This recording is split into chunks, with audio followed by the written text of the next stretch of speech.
چھوڑ کر کے پلٹ کے دیکھا ایک اجنبی آدمی کھیت کے دروازے پہ کھڑا ہوا.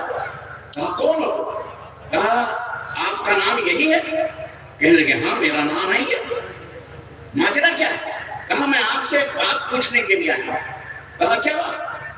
کہا کہ میں ابھی سفر کر رہا تھا صحرا میں سے، صحرا یعنی ریتیلی زمین، لقو دا صحرا اسے جا رہا تھا. میں نے ایک آواز سنی اور اس میں سے ایک پکارنے والا کہہ رہا تھا بادلو جاؤ اور فلاں ابن فلاں تمہارا نام لیا اور فلاں ابن فلاں کے باپ کو سیراب کرو. میں نے دیکھا کوئی بادل ابل تھے نہیں، اچانک ایک کونے سے بادل اٹھا اور موسلادھار بارش شروع ہوئی، نالا بنا اور وہ نالا تمہارے باغ میں آیا. کہ بھیا یہ ماجرا کیا ہے؟ تم کرتے کیا ہو کہ آسمان سے تمہارے لیے اللہ تبارک و تعالیٰ خصوصی طور پر بارش نہیں ہو رہی ہے، باوجود اس کے بادل کو بھیج کر برسا کر اور تمہارے کھیت کو سیراب کر رہا ہے. وجہ کیا ہے؟ سبب کیا ہے؟ کیوں آخر اللہ کی خاص عنایتیں اور یہ بخش، یہ کرم اور یہ نوازشیں تمہارے ساتھ ہیں؟ وجہ کیا ہے؟ سبب. اس نے کہا تم نے یہ سب راز سن لیا اور یہ ساری باتیں تم جان گئے ہو، اس لیے میں تمہیں بتاتا ہوں، ورنہ میں یہ بات کسی کو نہیں بتاتا. کہنے کے بعد کیا؟ اس نے کہا دیکھیے یہ اللہ تبارک تعالیٰ کے فضل سے میری فصل ہے، میرا یہ کھیت ہے، اس میں جو غلہ پیدا ہوتا ہے میں ان غلوں کو کاٹ پیٹ کر اس کو صاف ستھرا کر کے اکٹھا کرتا ہوں اور اس غلے میں 3 حصے لگاتا ہوں، 3 حصے کرتا ہوں. ایک حصہ میں اپنے بال بچوں کے لیے گھر میں لے جاتا ہوں، دوسرا حصہ میں اگلے سال اس بیج کے لیے رکھتا ہوں، یہ اگلے سال ضرورت پڑے گی اور کھیت میں بوئیں گے. اور جو تیسرا حصہ ہے اسے میں گھر نہیں لے جاتا ہوں، یہیں سے غریبوں اور مسکینوں کو میں صدقہ دیتا ہوں، غریبوں مسکینوں کے گھروں میں چھوڑا. عزیزان محترم، یہ صحیح بخاری کی روایت حضرت سیدنا محمد رسول اللہ صلی اللہ علیہ وسلم نے یہ حدیث بیان فرمائی. اس حدیث کے بیان کرنے کا مقصد کیا ہے؟ آپ نے یہ بیان دے کر کیا فرمایا، کیا بتلانا چاہا کہ اے میری امت کے لوگوں سنو، یہ مثال ہے اور حقیقت ہے کہ اللہ تبارک و تعالیٰ کے دربار میں جو لوگ اپنے مالوں کا صدقہ پیش کرتے ہیں، اپنے غلوں کو اللہ کے دربار میں پیش کرتے ہیں، اللہ تبارک و تعالیٰ کسی کے کھیت میں بارش نہ ہو، خصوصی طور پر اللہ رحمتوں کی برکات اس کے گھر میں اور اس کے کھیت میں، اس کے باغ میں، اس کی جیب میں، اس کی تجارت میں، اس کے مال میں اللہ خصوصی طور پر برکتوں کی برکھا برساتا ہے. تو آپ اللہ کی رحمت سے نا امید نہ، آپ خوش رہیں کہ آپ اس اللہ کے پالنے، آپ اس اللہ کے ماننے والے ہیں، اس رب کے بندے ہیں اور موحد بندے ہیں، توحید پرست بندے ہیں، جو ادھار نہیں رکھتا، جو نقد انعام دیتا ہے. اور نقد انعام پر مجھے ایک اور بات یاد ہے، اللہ اکبر. نقد انعام اللہ تعالیٰ کیا ہوتا ہے؟ غزوہ احد کے موقع پر ہمارے برادر شفیع اللہ صاحب نے 313 کا ذکر فرمایا. خیر مجھے اچانک واقعہ یاد آیا اور یہ میں ترتیب باتیں آپ موسم اور موقع کی مناسبت سے کر رہا ہوں، کیونکہ کہنے والا اس وقت وہ باتیں کہتا ہے جو کہیں سوچ کے آیا ہوتا ہے، لیکن سامنے جب منظر کچھ اور ہو کچھ اور باتیں آتی ہیں. اور بلا کسی غزوہ احد کے موقع پر جب کہ چاروں طرف سے کفار نے گھیر رکھا تھا اللہ کے نبی صلی اللہ علیہ وسلم کی فوج کو، ایک گبرو نوجوان توانا، تندرست، خوبصورت، ہتھیاروں سے لیس ہو کر اور اپنے گھوڑے کے اوپر تیر وغیرہ کس کر فوجی جنریل کی طرح سے وہ نبی کائنات صلی اللہ علیہ وسلم کی خدمت میں حاضر ہو اور اسے کہا محمد صلی اللہ علیہ وسلم.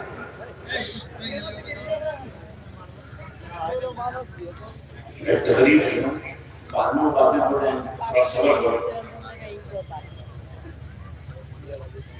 اللہ کے رسول صلی اللہ علیہ وسلم سے کہا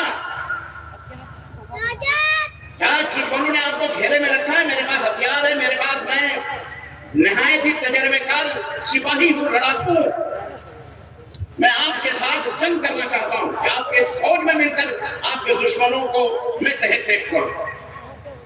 نبی کائنات صلی اللہ علیہ وسلم فرمایا سنو، یہ ہے بنیاد، اساس، جو ہمارا کل سرمایہ ہے.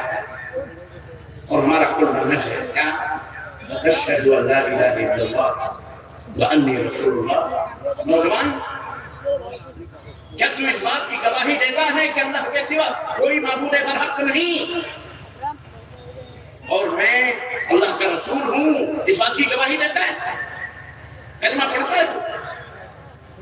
اس نے کہا نہیں، نہ میں اللہ کی وحدانیت کی گواہی دیتا ہوں اور نہ میں آپ کے رسالت کی گواہی اور نبوت کی گواہی دیتا ہوں۔ اللہ کے نبی نے فرمایا فلا حاجۃ لی فیہ، لوٹ جاؤ، مجھے تمہاری طاقت و قوت کی ضرورت ہے، تمہارے ہتھیاروں کی ضرورت اور تمہاری لڑائی کی ضرورت نہیں ہے، لوٹ جاؤ اپنے گھر۔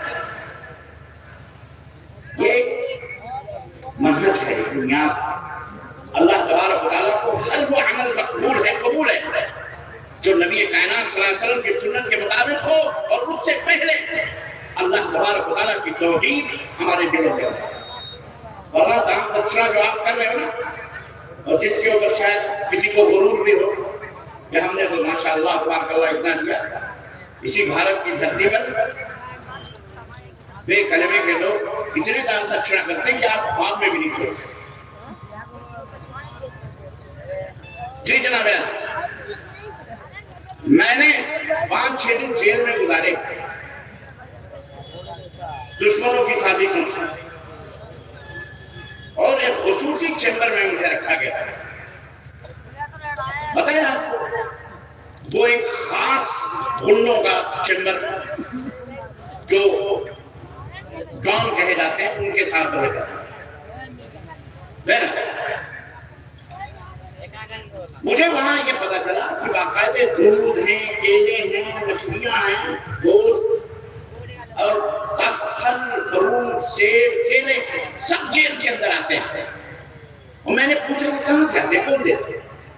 انہوں نے بتایا کہ یہ بڑے بڑے مارواڑی لوگ ہیں، بڑے بڑے جو بامبے کے اندر سیٹ لوگ ہیں، وہ دان کرتے ہیں جیل کے اندر جو لوگ رہتے ہیں ان کو کھلانے کے لیے دودھ کے کارٹون، سیبوں کے اور کیا کہتے ہیں کیلوں کے سب ہلے چھلے سب پھینک رہے فری۔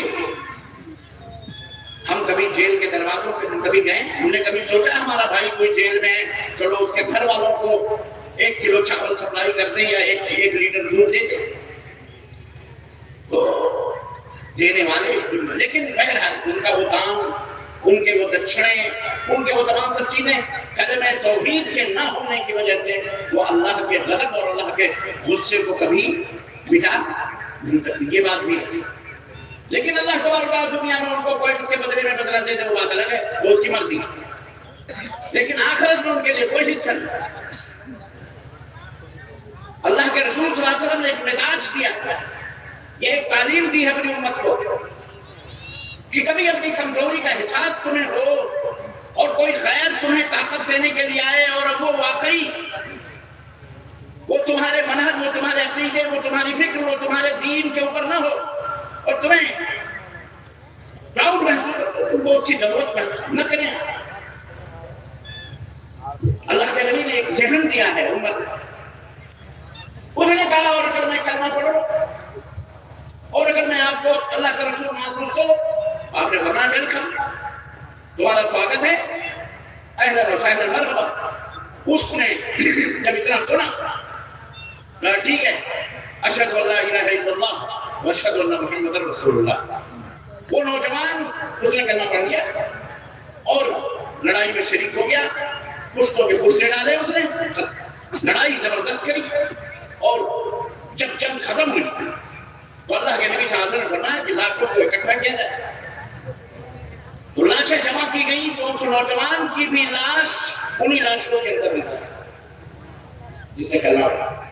اللہ کے حبیب صلی اللہ علیہ وسلم نے اسے اپنے سے قریب کیا اور اپنے سامنے دیکھا اس کو، اور آپ مسکرانے لگے۔ آپ مسکرانے لگے، نبی صلی اللہ علیہ وسلم کے چہرے مبارک پر مسکراہٹ آئی۔ صحابہ نے پوچھا اللہ کے نبی کیوں آپ مسکرا رہے ہیں؟ کہنے لگے یہ اللہ کی طرف سے نقد انعام ملا ہے، یہ وہ بندہ ہے جس نے رب کا کلمہ پڑھا اور اپنی جان اللہ کی راہ میں قربان کر دی، کوئی ایک عمل بھی نہیں کیا اور اللہ نے اسے خون گرنے سے پہلے اللہ نے اسے جنت عطا کروایا۔ یہ لقد انعام اس توحید کا میرے بھائیوں، اے اہل حدیثوں، یہ خصوصیت تمہارے حصے میں آئی، لیکن اس کے اوپر کبھی ناز نہیں کرنا، غرور نہیں کرنا۔ دیگر جو برائیاں ہیں سماج اور معاشرے کے اندر، ان برائیوں سے بچتے رہو، ورنہ عقید توحید ہمارا یہ عقیدہ ہے کہ انشاءاللہ اگر آپ نے شرک نہیں کیا یقیناً آپ جنت میں جاؤ گے۔ لیکن جو گناہ بڑے بڑے آپ کر رہے ہیں، اللہ نہ کرے، سود کھا رہے ہیں، ناحق ایک دوسرے کا قتل کر رہے ہیں، زمین اور جائیداد پر ناجائز قبضے کر رہے ہیں، ایک ایک بالش زمینوں کا حساب ہوگا، ایک ایک انچ زمینوں کا حساب ہوگا۔ جھوٹے کیسز کر کے گورنمنٹ کے ہاں ہم وکیل بہترین سے بہترین ایڈوکیٹ اور وکیل اور لائر کر کے ہم اس زمین کو ہڑپ کر لیں گے۔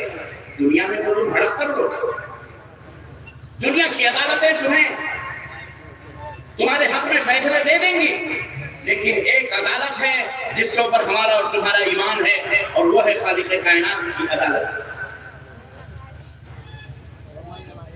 جہاں اللہ نے فرمایا فَمَن يَعْمَلْ مِثْقَالَ ذَرَّةٍ خَيْرًا يَرَهُ وَمَن يَعْمَلْ مِثْقَالَ ذَرَّةٍ شَرًّا يَرَهُ۔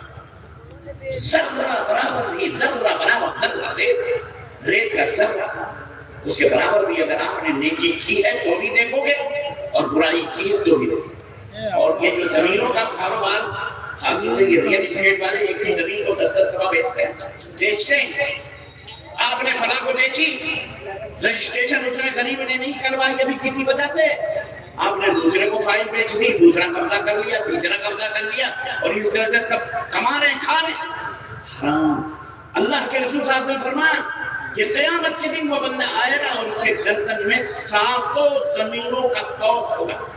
من اخذ شبرا من الارض طبق یوم القیامہ، ایک بارش زمین بھی اگر کسی نے کی حرام طریقے سے قبضہ کی ہوگی، قیامت کے دن 7 زمینوں کا طوق اس کے گلے میں ڈالا جائے گا۔ جیسے بچہ یہ ہار پہن کے بیٹھا ہوا نا، یہ ہار پہن کے بچہ بیٹھا ہوا، ابھی تو بیچارے کو پتہ نہیں کو بٹھایا وہ ہار پہن کے، بھی سمجھ میں نہیں آ رہا کس عزت عید کے لیے بیٹھا ہے، تو ہار وہ بھی میرا خیال ہے کہ بغیر خوشبو کا ہار کیوں بٹھایا گیا، الغرض جس کے لیے بھی ایسے ہی ہار 7 زمینوں کا بٹھایا جائے گا۔ 10 کلو کا وزن اپنے گلے میں لاد کر کے ذرا کھڑے ہو رہے ہیں 20 منٹ، آپ کو احساس ہوگا کہ آپ کی گردن کا اور آپ کے جسم کا حال کیا ہے، نیچے جائے کہ 7 زمینوں کا طوق اس لیے حلال۔ حضرت سعد رضی اللہ تعالیٰ عنہ نے آج جو ہم چلا رہے ہیں بلبلا رہے ہیں، آج دعائیں نہیں قبول ہو رہی ہیں، ہم مارے جا رہے ہیں، کاٹے جا رہے ہیں، پیٹے جا رہے ہیں، اس کی وجہ کیا ہے کہ ہماری غذاؤں میں حرام کی ملاوٹ ہے، حلال۔ حضرت سعد رضی اللہ تعالیٰ عنہ یا رسول اللہ میرے لیے دعا کیجیے کہ میں مستجاب دعویٰ ہو رہا ہوں، مطلب جو دعا کروں اللہ مجھے قبول کر لے۔ فقال رسول اللہ صلی اللہ علیہ وسلم یا سعد اطب مطعمک تکن مستجاب دعوہ، سعد اپنے کھانے کو حلال کر لو، اللہ سے جو مانگو گے اللہ تمہیں عطا کرے گا۔ مسلمان بھائیوں، میری ماں اور میری بہنوں، چوری، چماری، چکاری، شراب خوری، زنا حرام ہے۔ اسلام نے حرام کیا، جہاں شرک باللہ کو حرام قرار دیا، جس کے کیا ماشاءاللہ بڑے چاک چوبند ہیں۔ ہم شرک لے کر ہم کسی درگاہ پہ نہیں جاتے، ہم کسی تعویذ اور کنجے پلیتے کے چکر میں نہیں پڑتے، ہم کسی جن بھوت پریت کے چکر میں نہیں پڑتے۔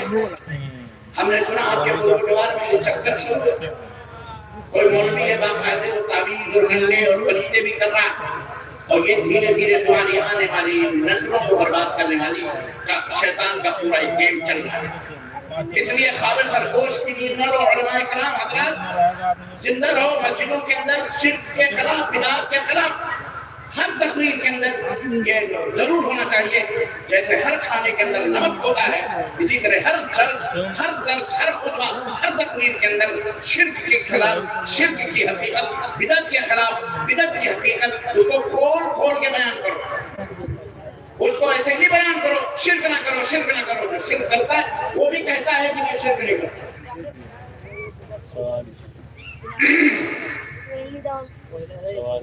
بچوں سنو یہ سبق ہے.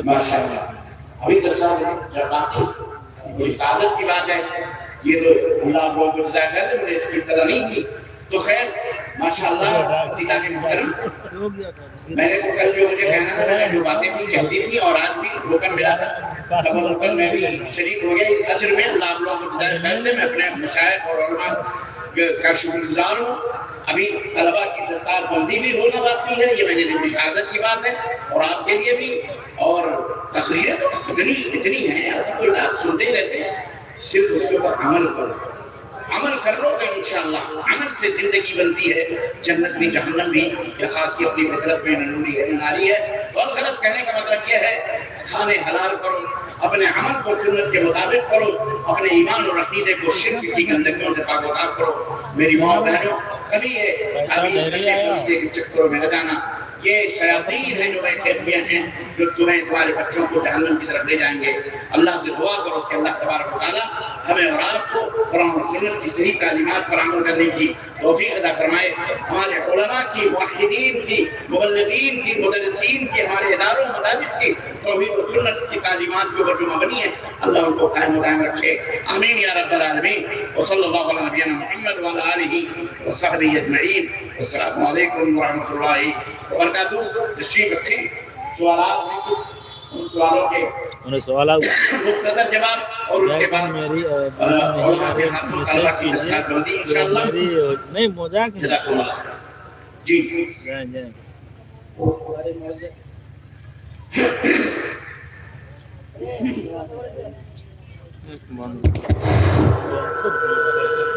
بیٹری ہو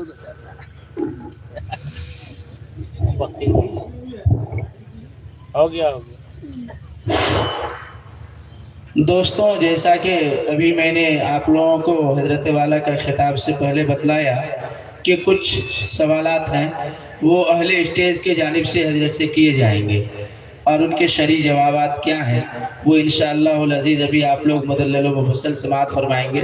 ساتھ ہی آپ تمام احباب کو بھی اس چیز کی اجازت ہے کہ آپ لوگ بھی حضرت والا سے جو کچھ سوال پوچھنا چاہتے ہیں پوچھ سکتے ہیں. اگر نہیں پوچھ سکتے تو لکھ کے اسٹیج پہ دیں، انشاءاللہ اسٹیج کے ذریعے سے پوچھا جائے گا. اور یہ پروگرام کی ایک اہم چیز ہے جو حالات حاضرہ میں ان چیزوں کی ضرورت بھی پڑتی ہے.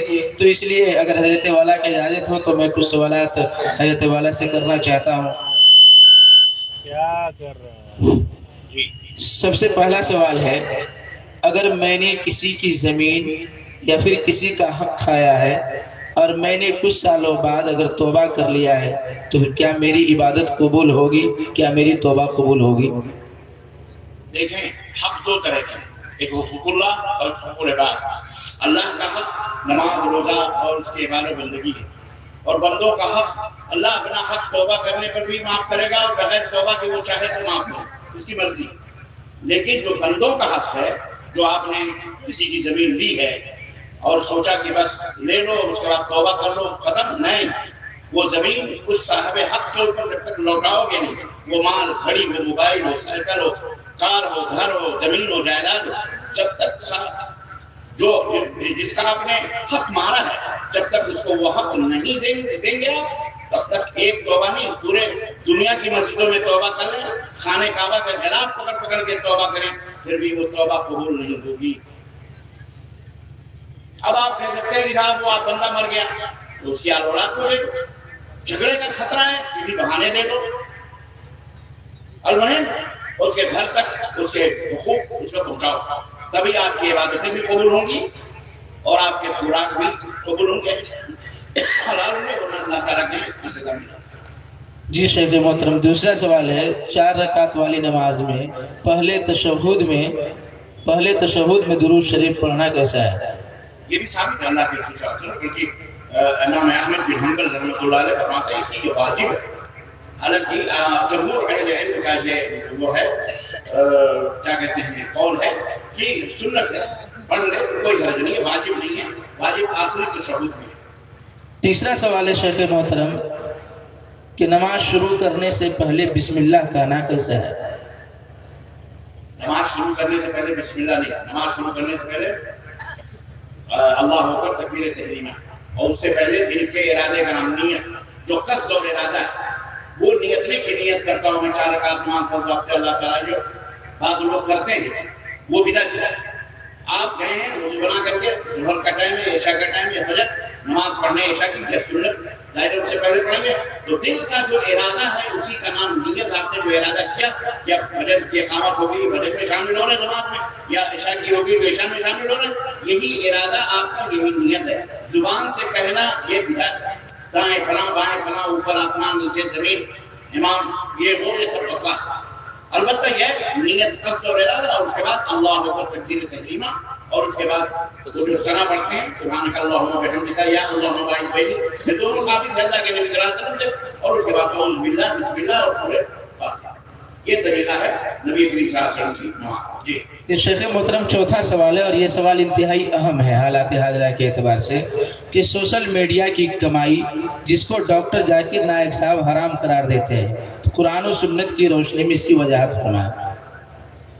اللہ اس کے کمائی کی وجہ حرمت کی کیا ہے، حرام ہونے کی وجہ کیا؟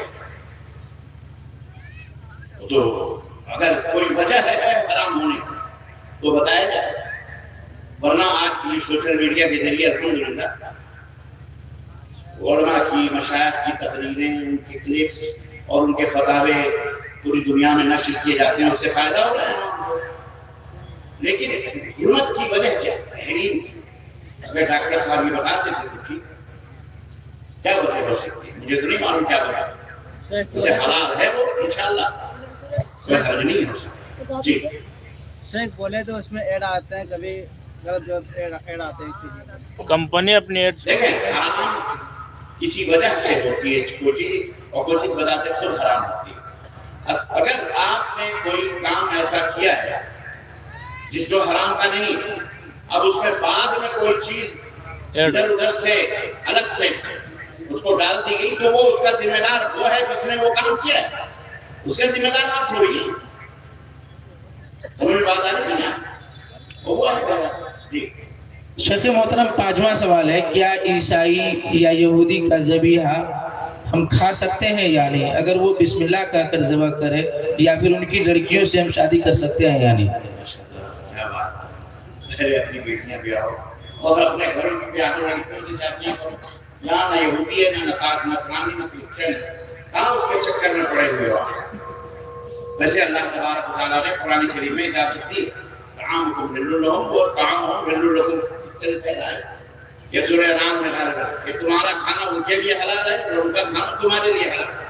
تو ذبیحہ بھی اہل کتاب کا شاید کوئی حرج نہیں اس میں، اہل کتاب یعنی یہود و نصارہ کا ذبیحہ جو ہے وہ بھی حلال ہے، اس میں کوئی حرج نہیں ہے۔ اسی طرح ان کی لڑکیاں بھی ہمارے لیے حلال ہیں، ان سے ہم نکاح کر سکتے ہیں، جائز ہے ہمارے لیے۔ لیکن آپ کہ آل اولاد کی کیا گارنٹی ہے کہ وہ مسلمان ہی رہیں؟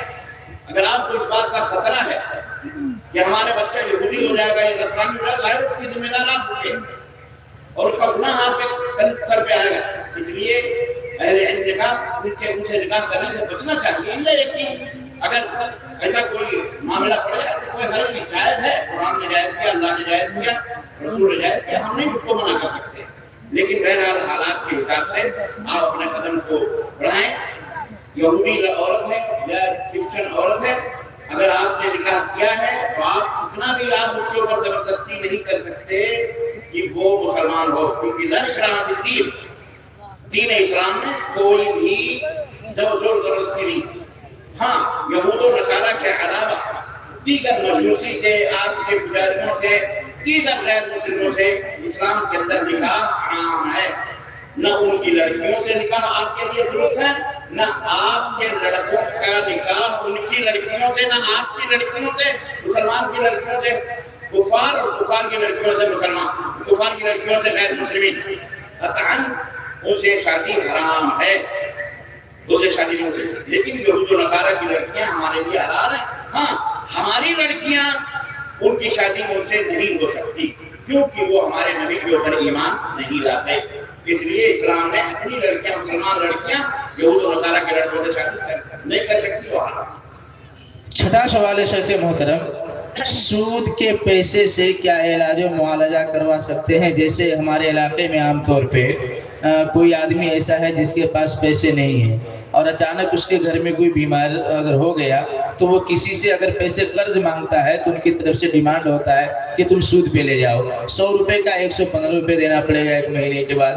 5000 کا جو 5000 آپ کو 5600 5700 دینے پڑیں گے. تو کیا ایسے پیسوں سے علاج و معالجہ کرانا کیسا ہے؟ اولاً تو یہ دینے والا بھی حرام کر رہا ہے، لینے والے کے لیے بھی حرام ہے، کیونکہ چاروں کے اوپر اللہ کی لعنت، اللہ کے نبی نے لعن اللہ علی کاتبہ علی آکلہ و موکلہ و کاتبہ و شاہدہ. یہ چار کے اوپر سود کے معاملے میں لعنت ہوتی ہے. سود کھانے والے پر، سود کھلانے والے پر، یعنی سود لینے والے پر، سود دینے والے پر، سود کا رجسٹر میں لکھنے والے پر، اور اسی طرح اس کے اوپر جو گواہی دی جاتی ہے اس کے اوپر بھی چاروں کو بنانا ہوتا ہے. تو سود لینا دینا اور گواہی سودی کاروبار کرنا یا سود کے اوپر لکھنا یا گواہی کا یہ بھی حرام ہے. دو چاروں کو بنانا ہوتی ہے. یہ کلیئر ہے. اب رہا ایسا آدمی جس کا ذکر شیخ محترم نے فرمایا کہ وہ مجبور ہے اور اسے قرض کوئی نہیں دے رہا، ایسی صورت میں وہ قرض مانگ رہا ہے تو اسے سود کے اوپر پیسے دیے جا رہے ہیں. تو اللہ تبارک تعالیٰ قرآن میں فرمایا فَصَّلَ لَكُمْ مَا حَرَّمَ عَلَيْكُمْ إِلَّا مَا اضْطُرِرْتُمْ إِلَيْهِ کہ اللہ نے جتنی بھی حرام چیزیں تھیں اس کی تفصیل تمہارے لیے بیان کر دی ہے. قرآن اور حدیث میں وہ تفصیلات موجود ہیں. إِلَّا مَا اضْطُرِرْتُمْ إِلَيْهِ إِلَّا یہ کہ تم مجبور ہو رہو اس کے لینے یا دینے یا کھانے پر، تو وہ اتنے حد تک تمہارے لیے جائز ہے. آپ کو بھوک لگی ہے کھانا نہیں ملا حلال کا، ہر جگہ کوئی مردار جانور مرا پڑا ہے، اچھا بھی مرا پڑا ہے، آپ نے اس کا گوشت اٹھایا اور کھا لیا. آپ کو پیاس لگی ہے، پانی نہیں مل رہا ہے، شراب کی بوتلیں پی لی، پانی نہیں مل رہا ہے اور آپ کی جان حلق میں اٹکی ہوئی ہے، لیکن کہنے والا کہہ رہا ہے میرے پاس تو شراب ہے تو پی لو، میرے پاس پانی نہیں ہے. اب اتنی شراب آپ پینا آپ کے لیے جائز ہے جس سے آپ کی جان بچ سکتی ہے. یعنی کہ پوری بوتل لگے چلو موقع ملا ہے، اچھا ہے، اب حضرت پوری کروں گا. سمجھ میں بات ہے؟ تو یہ ہے شیخ محترم. ایک اور آخری سوال، میں پھر زیادہ نہیں سوال کروں گا، یہ آخری سوال ہے. ہمارے علاقے میں جیسے بارات لے کے جاتے ہیں، حالانکہ لڑکی والے کی جانب سے تو دعوت نہیں ملتی ہے، یہ لڑکے والے دعوت دیتے ہیں، پھر ہم بارات لے کر کے جاتے ہیں لڑکی والے کے یہاں، کیا وہ کھانا کھانا جائز ہے یا نہیں؟ دیکھیں یہ بہت بڑی بات ہے، بھاری معاشرے کا بہت بڑا ناسور ذکر کیا ہے اور یہ کفار کی نقالی ہے. اسلام میں آرات بارات کا کوئی تصور نہیں تھا. نبی کائنات نے اپنی بیٹی کی شادی کی، حضرت علی نے کہا کہ میں آپ کی بیٹی سے شادی کرنا چاہتا ہوں. آپ نے فرمایا مہر ہے، انہوں نے کہا نہیں ہے تو ہم محل لاؤ. وہ گئے اپنے ہتھیار بازار میں دیتے، انہوں نے زمینیں خریدے اور وہ جو دینار اور درہم ملے جا کے نبی کی گود میں رکھے. انہیں کے پیسے تھے، حضرت علی ہی کے پیسے تھے. اللہ کے نبی نے کہا ایک مٹھی نکالی کہا فاطمہ کا گھر بناؤ، دوسری جگہ کہا فاطمہ کے لیے خوشبو خریدو، فاطمہ کے لیے کپڑے خریدو، پوری محل کے پیسوں سے. اور آپ نے فاطمہ الزہرا کا نکاح حضرت علی ابن ابی طالب رضی اللہ تعالیٰ عنہ نے کر دیا. یہ ہے شادی کا سنت کا طریقہ. کسی صحابی نے نہ بارات لائی نہ مگائی نہ کچھ ہوا. شادی نکاح جو ہے بڑے سادگی کے ساتھ یہ اسلام میں عبادت ہے، یہ ایک عبادت ہے، حرام سے بچنے کا ایک طریقہ ہے. اس طریقے کو کافروں اور مشرکوں کی نقالی کر کر کے ہم نے اس کو ہم نے مہنگا کر دیا اور اس کو گندا کر دیا، جس کی وجہ سے ناجائز اور غلط قسم کے بچے پیدا ہو رہے ہیں. اس لیے سب سے پہلے اے مسلمان میں آپ سے درخواست کرتا ہوں، اللہ کا واسطہ دیتا ہوں کہ آپ اپنی بیٹیوں کی شادیاں اپنے چوپالوں میں 2 گواہ اور باپ کو بٹھا کر اور گھر کے 2-3 افراد بیٹھ کر نکاح کرواؤ. بس اس کے علاوہ نہ کوئی آرات نہ بارات نہ لڑکی کا کھانا نہ پینا. لڑکی کے گھر کھانا سور کھانے کے برابر ہے. یہ حرام کر لو اپنے لیے. اس بدعت کو ہر بدعت کی بات کرتے ہیں، یہ بھی بدعت ہے، یہ بھی حرام. اور مسجد میں جانے کی بھی ضرورت نہیں کہ دوسرے کو مسجد میں لے جاؤ، یہ بھی بدعت ہے. مسجدوں میں تو نکاح غیروں سے لیا گیا یہ آئیڈیا ہے، فکر ہے. کہ وہ مندر میں کرتے ہیں، وہ چرچ میں کرتے ہیں، مسجد میں کرتے ہیں، مسجد میں کوئی نکاح نہیں ہوا اللہ کے نبی کے زمانے میں، نہ کسی صحابی نے مسجد میں نکاح کرا نہ کروایا۔ جلسوں میں تو چلتا ہے، یہاں بیٹھے ہوئے ہیں، یہاں بیٹھا نکاح کر دو، الحمدللہ کوئی مسئلہ۔ جلسوں میں کرو، چوپالوں میں کرو، اپنے شادی جب آپ اپنا باہر کرو جہاں بھی کرنا، 4 آدمی بیٹھ کے 5 آدمی بیٹھ کے نکاح پڑھا دیا، بات سب یہ ہو گیا لڑکی کی طرف سے۔ اب آپ دولہے ہیں، آپ کو ودا کر کے لڑکی وہاں سے لانی ہے، آپ اسے کپڑے دیں، آپ اسے جوتے دیں، آپ اسے چپل دیں، آپ اسے زیورات دیں، آپ اسے جو چاہیں دیں۔ لڑکی کو، لڑکی کے باپ کے اوپر 1 ٹکا بھی واجب یا فرض یا سنت نہیں ہے کہ وہ اپنی بیٹی کو 1 ٹکا بھی دے، اور آپ کے لیے بھی جائز نہیں ہے کہ وہ 1 ٹکے کا آپ مطالبہ کریں، پیچھے جائے گی 4 ویلر 2 ویلر بنگلہ کار اور نوکری اور چاکری اور کھیت اور گاڑی اور گاڑی اور مطالبے کریں اور پلنگ اور مسیحیاں اور پتہ نہیں کیا کیا مانگے۔ یہ انتہائی نامردی کی دلیل ہے، صدقے میں وہ لوگ، وہ ہجڑوں سے بھی بدتر ہیں جو جہیز مانگتے ہیں، جہیز مانگتے ہیں، جہیز لیتے ہیں، مرد و مرد۔ اور اب ایک باپ اپنی بیٹی کو 18-20 سال تک پالتا ہے، پوچھتا ہے، یہی کیا کام ہے؟ ایک بکری پالتے ہو نا، قصائی اگر مانگتا ہے ذبح کرنے کے لیے تو کلیجہ بھوک آتا ہے، پال کے دیکھیے بکری، کوئی پکڑ کے ذبح کرے تو آپ کو تکلیف نہیں ہوگی؟ بولو، لڑائی ہو جائے گی، مرڈر ہو جائے گا۔ اور ایک باپ 18-20 سال تک اپنے باپ کی بیٹی کو پال کر جوان کرتا ہے، اور آپ کے نسل کو بڑھانے کے لیے، آپ کو جنتی بنانے کے لیے، آپ کو حرام کاری سے بچانے کے لیے، آپ کو آپ کی نسلوں میں اضافہ کرنے کے لیے اپنی بیٹی بیاہ کے دیتا ہے، زندگی بھر اس کے سامنے نظریں چھپا کے رہو۔ یہ احسان ہے اس باپ کا جو اپنی بیٹی آپ کو نکاح میں دیتا ہے، ورنہ لڑوے رہو گے زندگی بھر، اور زندگی بھر حرام کاریوں میں ملوث ہو رہا ہو۔ جہیز کی لعنتیں یہ غیر لوگوں سے آئیں گی، کافروں سے آئیں گی، اسے توبہ کرو۔ اگر آپ سچے اہل حدیث ہیں تو آج کے بعد عہد کرو کہ انشاءاللہ یہ ساری رسم و رواج، یہ بدعتیں، یہ خرافات اور یہ تمام سب چیزیں انشاءاللہ ہم اپنے سماج اور معاشرے سے اٹھانے کے لیے بولو توبہ کرتے ہو انشاءاللہ۔ انشاءاللہ۔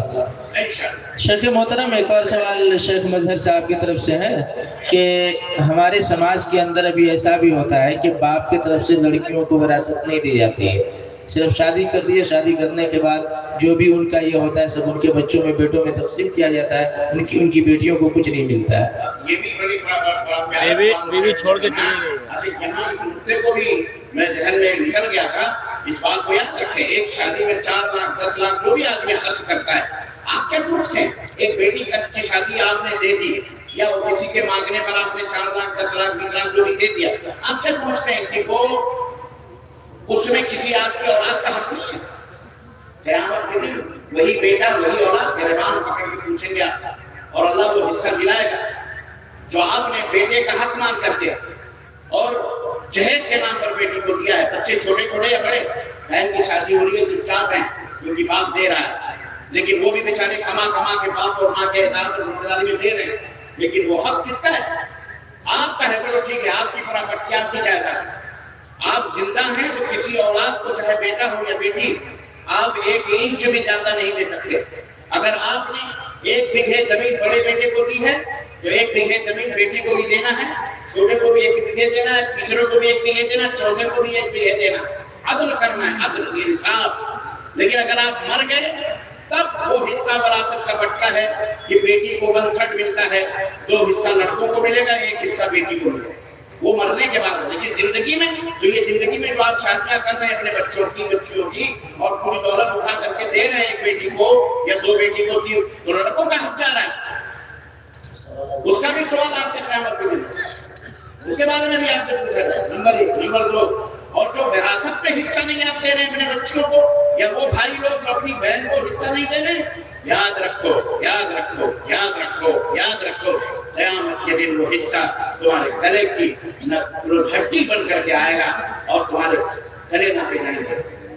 جنہوں نے اپنے باپ کے مرنے کے بعد بہنوں کا حصہ وراثت کے نہیں دیا ہے، وہ حصہ تم کو قیامت کے دن اپنی نیکیاں دے کر چھپانا پڑیں گی، اور اس حصے کے ممکن ہے وہ حصہ تمہاری نیکیوں سے تمہاری بہن کو دے دیا جائے اور تمہارے گناہ زیادہ ہو جائے اور اللہ تمہیں جہنم میں ڈال دے، یہ بھی ممکن ہے، اللہ کے نبی کی حدیث صحیح موجود ہے۔ اس لیے عدل کرو، انصاف کرو، اسلام کو سمجھو۔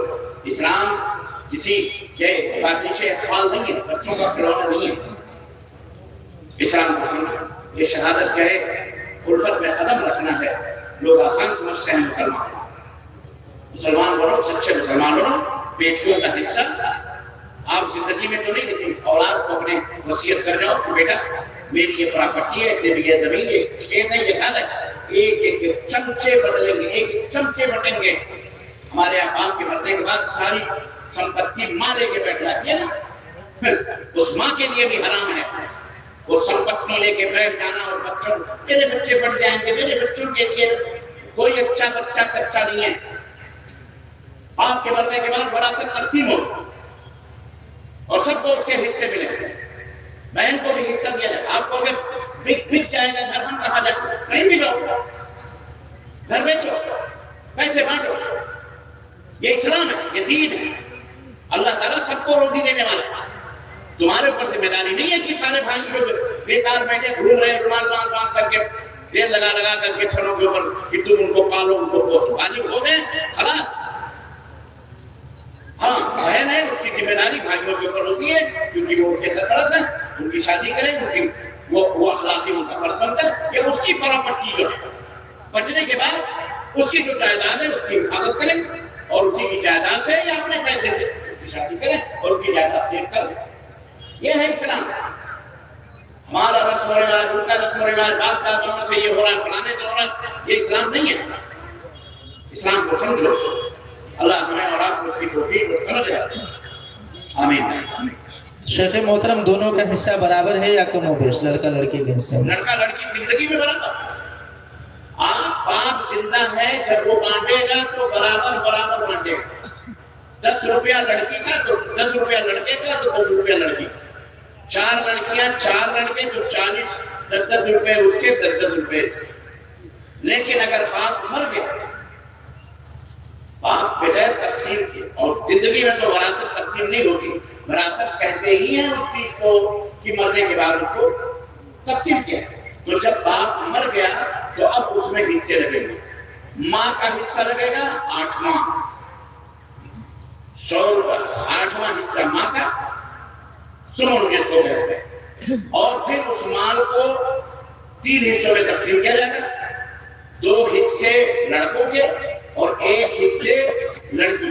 اب وہ 1 لڑکی ہے یا 10 لڑکیاں، اسی 1 حصے میں 10 یا 1 حق لے لیں گے، اور وہ جو 2 حصے ہیں وہ 10 لڑکے یا 1 لڑکا، اس کو 2 حصے دیں۔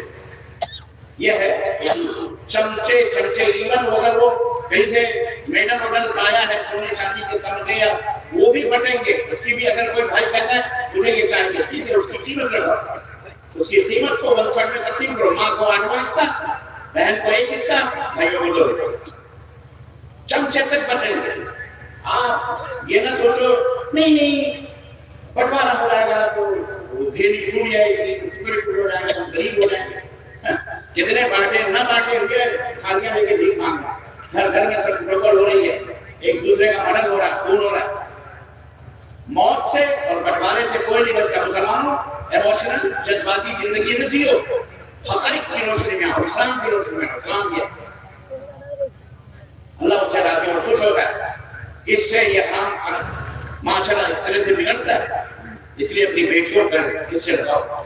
جی شیخ محترم، ایک اور سوال ہے اس شیخ کی طرف سے ہے کہ اس علاقے میں بٹائی کا ٹھیکے کا، جیسے کسی آدمی نے کسی سے زمین 1 لاکھ روپے کے عوض میں گروی رکھا مثال کے طور پہ، اب اس میں سے کچھ پیسے اس کو لوٹاتا بھی نہیں، 5 سال 10 سال کھانے کے بعد پھر الٹا زمین والے سے وہ پیسہ اپنا 1 لاکھ ریٹرن لے کر کے پھر اس کی زمین چھوڑتا ہے ان کو۔ یہ تو سراسر حرام ہے، یہی تو سود ہے، کیا ڈالنا بھی نہیں اور اس کے بعد 5 سال گزرنے کے بعد میں کوئی لاکھ روپے بھی نہیں، حرام ہے، سراسر یہ حرام۔ جی شکریہ۔ اور کسی کو اگر کچھ معلومات کرنا ہو تو اپنے سوال۔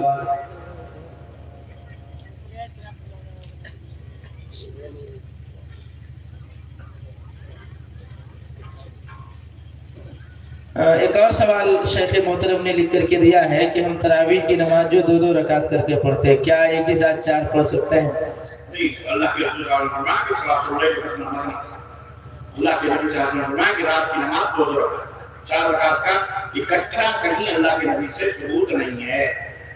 فرض پر قیاس کرتے ہوئے بعض لوگ 4 سنتیں بھی پڑھتے ہیں، وہ بھی بہرحال 2 رکعت ہی پڑھنی چاہیے، سنتیں بھی 2 رکعت یعنی 2 سلام سے پڑھنی چاہیے۔ جی شیخ محترم شکریہ، جزاکم اللہ فاحسن الجزاء۔ جزاکم اللہ خیر، بارک اللہ فیکم، صلی اللہ علیہ نبینا محمد وعلی آلہ وصحبہ اجمعین۔ السلام علیکم ورحمۃ اللہ وبرکاتہ۔ جی جی السلام علیکم ورحمۃ اللہ۔ جزاکم اللہ، بارک اللہ فیکم شیخ محترم۔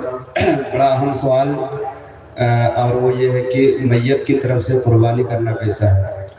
اگر آپ اپنی طرف سے کر رہے ہیں تو میت کی طرف شرعاً تو یہ ہے کہ ہر گھر میں ایک قربانی ہونی چاہیے، مطلب اگر ایک جگہ اس میں پورے گھر والے شریک ہونے چاہیے، مطلب اللہ تعالیٰ سے مطلب کہتے ہیں دعا کرتے وقت یہ دعا کریں اللہ یہ میری طرف سے اور میرے تمام گھر والوں کی طرف سے جو مر چکے ہیں وہ بھی زندہ ہیں وہ بھی، یہ یہی سنت ہے اور یہ جائز ہے۔ لیکن اگر آپ مستقل اپنے ماں کی طرف سے یا باپ کی طرف سے انتقال کر چکے ہیں اگر کوئی قربانی کر رہے ہیں تو اس میں بھی کوئی حرج نہیں ہے، وہ بھی جائز ہے، وہ بھی جائز ہے۔ بارک اللہ فیکم شیخ۔ ایک اور سوال ہے، شیئر مارکیٹ میں انویسٹمنٹ کرنا کیسا ہے؟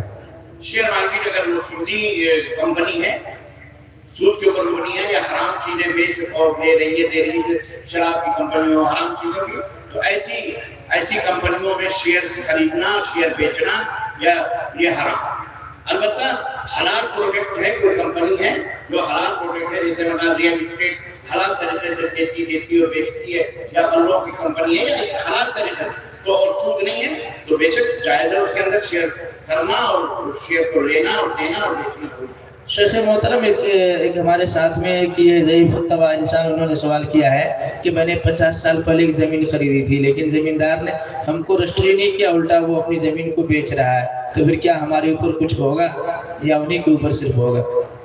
نہیں، آپ نے جو پیسے اگر دے دیے ہیں تو آپ کا حق ہے اور آپ کا قبضہ ہونا چاہیے اس کے اوپر، اور جو بیچ کر پیسے بھی لے کر پھر زمین کے اوپر دوسرے کو بیچ رہا، وہی تو میں نے تھوڑی دیر پہلے بتایا، وہ جہنم کی آگ اپنے پیٹ میں بن رہا ہے، وہ حرام کھا رہا ہے، اس کی نماز اس کے بعد اس کو چاہیے کہ وہ خیر بنائے، اللہ تعالیٰ اس کے ساتھ کہیں کوئی ایسا معاملہ نہ کر دے کہ وہ دنیا میں چلے پر ہلاک ہو جائے۔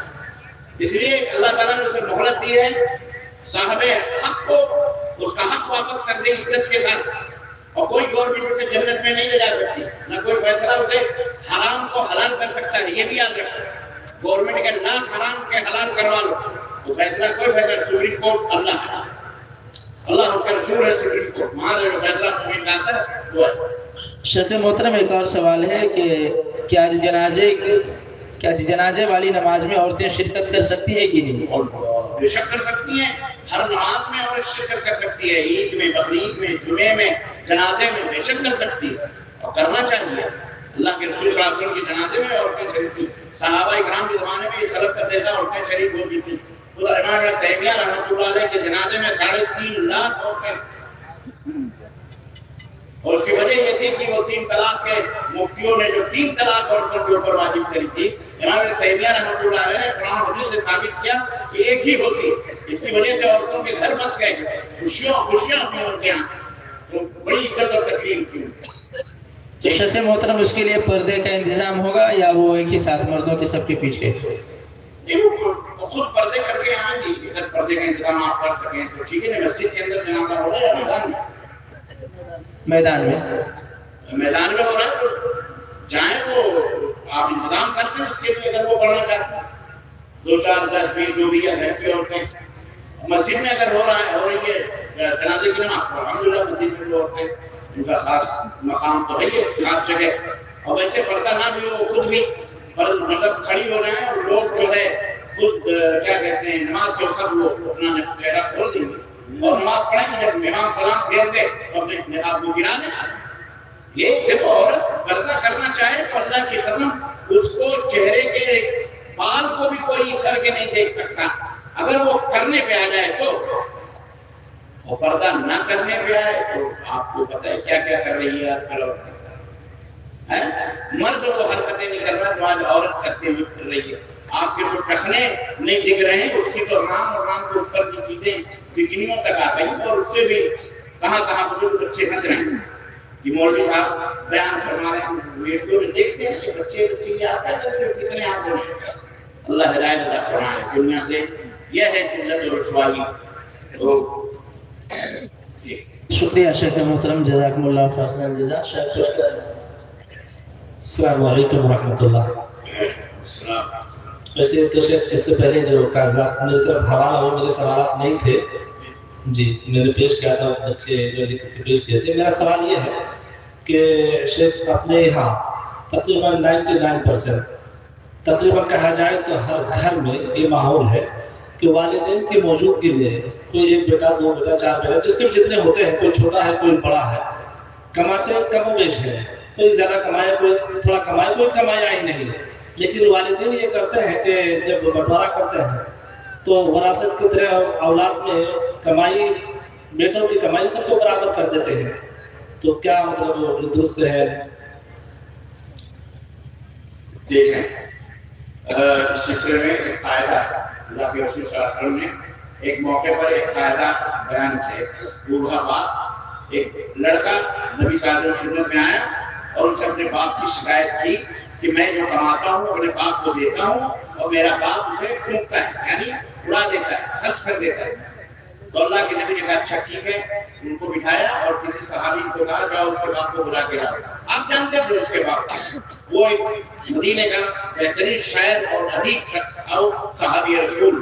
چنانچہ بوڑھے تھے وہ اپنا ہاتھ مطلب دیکھتے دیکھتے آئے لکڑی اور اللہ کے نبی کی خدمت پہنچے. آپ نے فرمایا کہ تم جب آ رہے تھے تو کیا سوچ رہے تھے؟ تمہیں پتا ہے تمہارے بیٹے نے تمہاری شکایت کی ہے کہ تم جو کما کے لاتا ہے وہ کمائیاں تم اڑا رہے تھے. تمہارے بیٹے نے شکایت کی. تو بوڑھے باپ نے کہنا شروع کیا، کہا اللہ کے نبی جب یہ پیدا ہوا تھا تو اس سے پوچھو، اسے کچھ پتا تھا؟ ہم نے محنتیں مزدوریاں کر کے دھوپ میں اس کے خوراک کا، اس کے کپڑے کا، اس کے کھانے کا ہم نے انتظام کیا. جو یہ پڑھتا رہا ہم اس کی فکر میں محنت ڈبل کرتے رہے.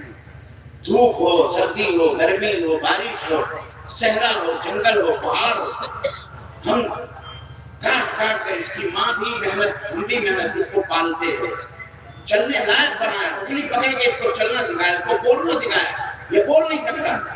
ہم نے پوری زندگی کی کمائی اپنے بیٹے کے اوپر صرف کر دی کہ میرا بیٹا جوان ہو جائے.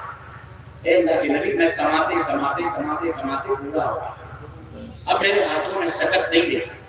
اب یہ جوان ہو گیا ہے میری طرح. اب یہ کما کے لاتا ہے مجھے دیتا ہے تو میں اپنی مرضی سے، میں پہلے بھی خرچ کرتا تھا، آج بھی میں اپنے اوپر خرچ کر رہا ہوں. جب یہ اس کی طرح میں تھا تو میں اس کے اوپر خرچ کرتا تھا. آج میں اس کی طرح بچپن کی طرح ہو گیا، اس کے بوڑھا ہو گیا تو آج یہ آپ میرا شکایت لگا. آپ بتائیں فیصلہ کریں کہ میں کیا. صحابہ کہتے ہیں یہ وہ بیان کر رہا تھا اور پیارے نبی صلی اللہ علیہ وسلم کے تانیے مبارک آنسوؤں سے تر. ایک باپ کی مشقت ہم نہیں سمجھ سکتے، اولاد نہیں سمجھ سکتی الا ایک جو واقعی اولاد ہے. ایک ماں مر کے زندہ ہوتی ہے، یاد رکھو. کیوں؟ اس انسان سے، اس جسم سے ایک مکمل انسان نکلتا ہے. اس بوتل سے دو بوتل سے نہیں نکال سکتے. اس ٹیوب لائٹ سے، ایک ٹیوب لائٹ سے دو ٹیوب لائٹ نکال سکتے. اس پائپ سے دو پائپ نکال سکتے. لیکن اللہ تبارک و تعالیٰ اس جسم سے مکمل ایک انسان نکالتا ہے. اور جسے اللہ نے اولاد عطا فرمائی، دو دو چار چار 10 انسان کی یہ مشین پوری ماں کے پیٹ سے نکلتا ہے.